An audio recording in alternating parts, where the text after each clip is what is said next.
Mas umaasenso pa ang tamad kesa mga masisipag. Bakit?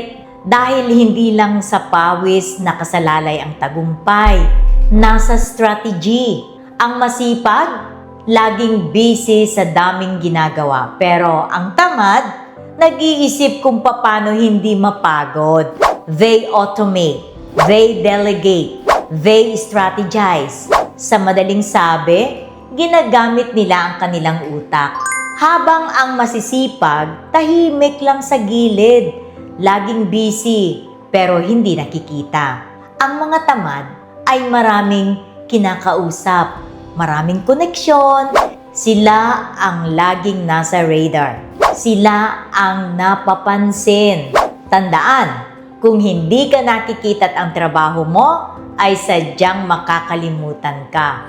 Working hard in silence may look humble, but sometimes it keeps you stuck. Kaya kung gusto mong umasenso, dapat may strategy ka. Hindi lang puro sipag, dapat nakikita ang value mo. Follow for more career tips.